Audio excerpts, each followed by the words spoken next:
Hi everyone and welcome to 1/6 Figure Focus, and in this video I'm going to be unboxing and reviewing the Hot Toys 1973 Wolverine from Days of Future Past. Let's get started.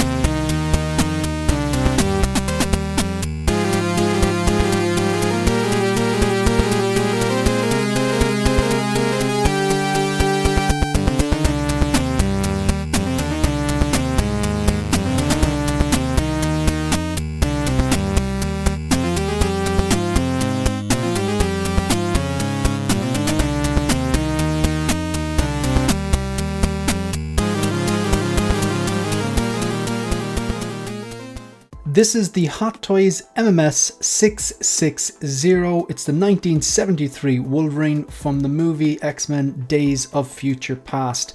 First impressions, I absolutely love this, and I love the box art. Obviously got that big kind of yellow mustard X, and then you got pictures of the actual figure, I believe, on the left and right, and that cool silhouette of Logan walking similar to what I have him posed like.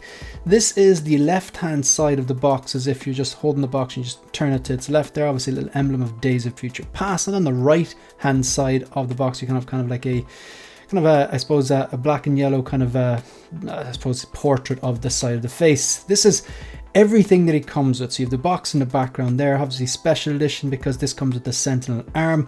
You might notice there's a sticker on top of that diorama base on the grass. That's because this is actually printed Wolverine.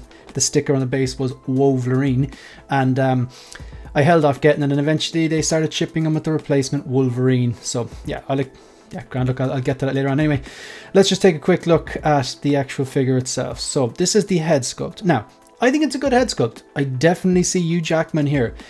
Is it as good as the prototype? No, I was blown away by the prototype, but there's definitely been some slippage here, not just in terms of the likeness, but in terms of the shape of the head. I think the shape looks very square-ish. So it's like I don't know, it's a strange, it's just very blocky, squarish as opposed to kind of a natural kind of a shaped head or whatever.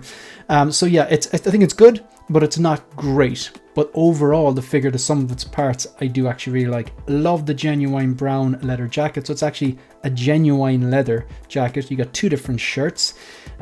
You've got various different bone claws as well. So just a quick look at this. This is the infamous, no, this is the regular, this here is the replacement sticker. So just Wolverine, so X-Men Days of Future Past, Wolverine. So basically you got to heat up the existing sticker that says Wolverine, heat it up with a hairdryer, and then when the glue starts melting, peel it off, clean off the area, and then stick it on. It's a 5-minute job. Really impressed by the base. That thing there, that's it's like some sort of green material, kind of like a green carpet or something you might find on the top of a pool table or something like that, but it's obviously to emulate grass. Then you've got like a really impressive broken rock diorama, basically from the end of Days of Future Past, and I'm just kind of numbering out the different parts here because the base is one, the back it's 5 different separate parts there that I've just after counting out there. There's 5 different parts to go in to clip them together to make that base from the end of the movie Days of Future Past. That little hole there is for the cross grabber. I probably should use it, but at the moment I have him in a walking pose. He's holding strong, so I'm not going to use it. I tend not to use the cross grabbers. I rarely use bases unless they're like this. They're impressive diorama bases. These are foam pads. So 2 black foam pads. That's for when you have him posed without the jacket and you want to beef up those biceps, because realistically you don't want them on underneath the shirt when you're putting the leather jacket on. It's going to make it harder to put on. Here you have a swap out the black shirt, and then you've got these tiny little things. I'm not sure what they are. I first thought they were like silica gel to dry out potential moisture, but then they look very similar. I think they actually are replacement buttons. I could be wrong on that. They could be they look very similar to the buttons there. I think they're possibly replacement buttons that you could stick on. I'm not entirely sure. So they're to swap out pegs. Now these, These are actually fantastic, but I'm not actually going to clip them on this video. I know, very lazy of me, but I tend to take the figure out, pose it up the way I want, and do my reviews like that. I don't do articulation. I don't do a bunch of different poses. You might get 1, 2, maybe 3, but poses out in the videos depending on how I'm feeling. But this one here, it's literally the pose that you're going to see in the background. I've been told to be very careful with these when the time comes, and in future, if I do swap them out, or actually when I take the jacket off and swap them out for those seamless wrists, I will do a video on that as well. This is one of the bonus accessories, because I think there was 4 different SKUs in this. I think there was regular special edition, deluxe special edition, or the deluxe. So this one here is the deluxe special edition. So it comes with the base and comes with that extra sentinel arm from the end of Days of Future Past. So that's everything that comes with the box: the figure, the base, the sentinel arm, the swap out hands. Now what I've done is, you can see Wolverine is now gone. The label is gone from the base because I've used a hairdryer to heat up and melt the glue, peel it off, cleaned up the surface, and then I'm going to stick that back on then. So really straightforward. You know, be careful, you don't want to have extreme heat on that base. You don't want to actually end up melting it, but I just used some sort of a tool there. You could use like a scalpel, or maybe a little like a toothpick, or a tweezers or something like that, something with a really fine tip, or even like a safety pin might be just enough to peel up the corner so you can take it out. This is why you're not getting any poses in this video. I don't do articulation because when I watch other videos, I tend to fast forward through the articulation. It doesn't really concern me too much unless there's some sort of thing I need to know about a certain figure, like the certain can a limb move in a certain way, then I'll watch that particular part of the video. But so obviously you've got the Wolverine base. If you look at the bottom of the base, I've swapped it out. You can see the correct label on it, so it's Wolverine as opposed to Wolverine. You've got all those different parts on that diorama base. I'm really impressed by the paint apps, especially on that rusted metal part in the foreground. Even like the bullet holes and the scratches on the concrete in the back, and even the kind of the steel bars coming out, the kind of support bars or whatever they are coming out.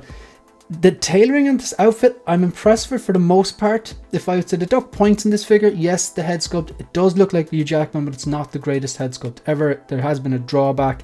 And also for the collar, I think the collar sits a bit too high, to be honest. You'll see it here. Leather jacket looks good. Maybe I should pull down the shirt a bit more, but the collar seems to be just sitting a bit high. Bone claws are good. Now these aren't the seamless ones because I don't have the seamless ones on. I'm only ever going to use them if I take off the jacket and have them with the black shirt or this shirt, because then you want to see the seamless wrists. Obviously I'll use them there.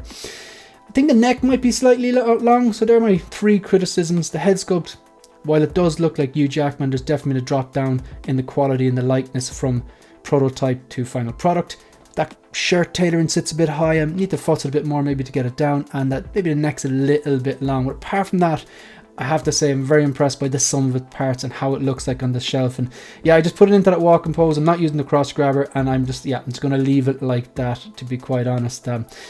I gotta say, while I'm really looking forward to Deadpool and Wolverine. I'm more than likely going to pick up a Deadpool and a Wolverine from that. I hope they just give us the yellow suit and all that with the swap out arms and all the mask and everything. I hope they don't have to buy 2 different versions.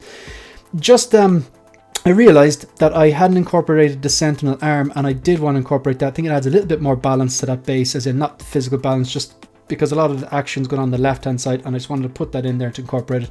This is a fantastic figure. I would recommend. Okay folks, that's the end of this video, but before I finish this video, I just want to take this opportunity to say a massive shout out to Lion Rock Toys. They're the Hong Kong based reseller that sold me this particular product. They offer free worldwide shipping, have a user friendly website, and offer excellent customer service. So if you're considering any figures, maybe check them out, and of course always do your own research. With that being said, if you want to support the channel, please like the video, subscribe to the channel, and leave a comment. Let me know what you think of this particular figure. Maybe consider becoming a channel membership. You can also follow me on Instagram and on X. That's it. That's the end of the video. See you in the next one. Good luck.